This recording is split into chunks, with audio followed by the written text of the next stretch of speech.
When I heard that Santa Monica Studio was making a retro game done in the God of War style, oh, count me in.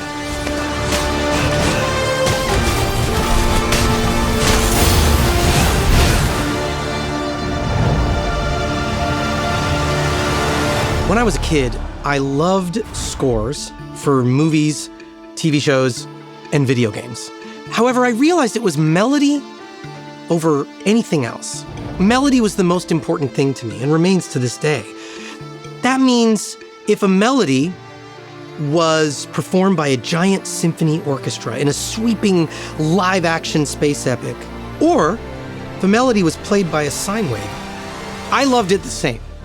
Over the course of my career as a composer for video games, I've always been fascinated by the idea of returning to those sounds of the video game consoles that I grew up on. So over the years, I just started sampling all this old hardware. I didn't know what to do with it. I just loved these sounds and sort of added them to my own personal arsenal of colors. Sons of Sparta's soundtrack is a bit unique in that it does blend this modern orchestral and choir elements with these authentic retro sounds.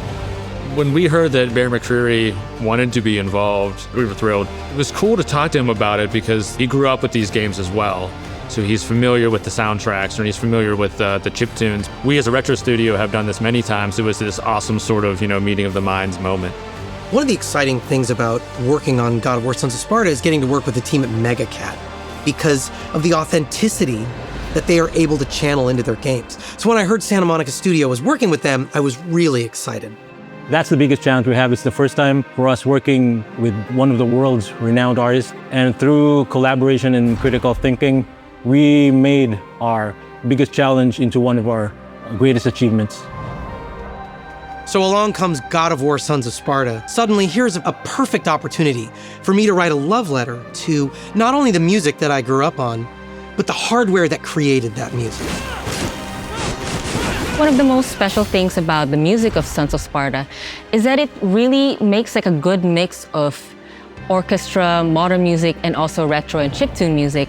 That was the most challenging part for me. How do we make it into this new genre, make it feel true to that genre, but it's still at its core God of War?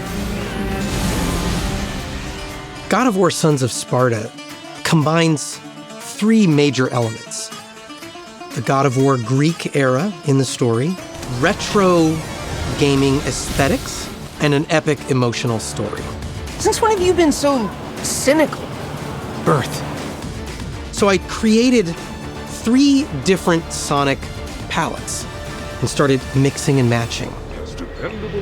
For the elements of the story pertaining to Kratos' Greek past, I drew from Greek folk music.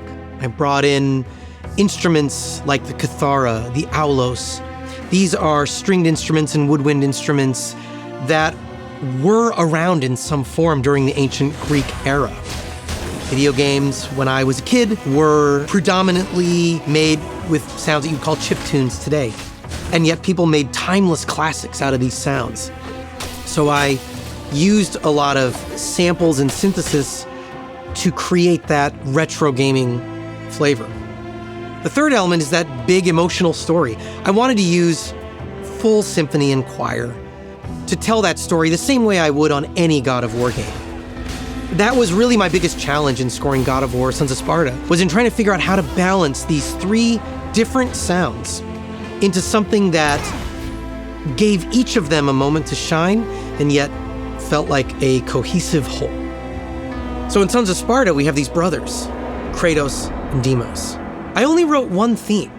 I wrote a theme for the 2 of them. Now, it might seem weird at first because we have 2 characters, but ultimately the game is about their relationship. And I wanted to have one theme that would evolve as their relationship changes over the course of the game. What could have done this kind of damage? Looks like we got struck by lightning.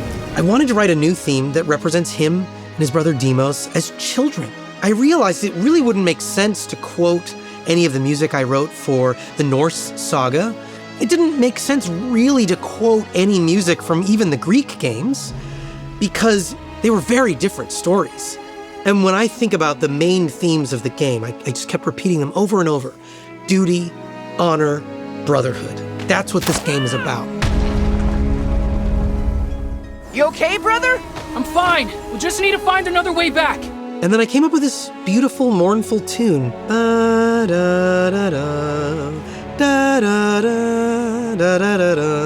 There's a nostalgic wistfulness to this theme that I think is what Kratos, as an old man, would think about his own youth. It definitely has all the catchiness of a retro game. It feels memorable and inviting and exciting, and it tells you something about where you are in the story, where you are on the map, and yet it also evolves as the gameplay evolves. It changes with the story. There's a few areas in the game that have this refrain of the game's main theme, and the way Bear uses that in each context is amazing. You as the sound designer, as the composer, and especially as the player in the end, we have to make sure that it hits just right and it feels perfect. Because a lot of the sound design, a lot of the music essentially supports and drives the player's emotional state in the game. Something that surprised me while working with the music is just how much it could change. Just removing or adding some elements could completely change the music. Because you pull one of the elements, you pull the synth elements, and now it's like a slightly different score. You pull the Greek elements out, it's a different kind of score. So I think that was a very interesting challenge for me because it's something I haven't really had to deal with before. Part of the fun of this was thinking about the video games of my youth, where every area had a very specific musical feel. When you're playing an RPG and you get to the town, there was the town theme, or the combat theme, or the theme for the mountain, or the theme for the swamp, or the theme for the castle. I wanted to create that feeling with all our different environments. The idea of just having a single piece of music that played endlessly anytime you're in an area was sort of undercut by my ambitions as a writer. So we ended up combining these philosophies. Even though the music has this retro element to it, it's still delivered in this very modern way. It's a really tricky game in terms of figuring out where to transition in and out of music. We didn't want to just fade out the music or fade in the music, so that took a lot of finessing. So I think it was a really cool collaboration. How it blends seamlessly, perfectly fitting with the visuals, it's what makes the music stand out the most. For this one, we were like, hey, can we have a few cues and build unique content from all the different stems that we have? That was interesting to me, especially when I go edit and when I'm deconstructing a lot of the music and rebuilding it in these different ways. All the bosses still have a unique color, an interesting thing happening in all of them, but I also think it makes some of the other story bosses a bit more special because they're built in a different way. I'm excited for fans to hear this blending of modern and retro elements in the God of War universe in a way that feels like it belongs. I think will blow them away. For me, I want the players to feel that they were part of a big experience with the music and the sound design of Sons of Sparta.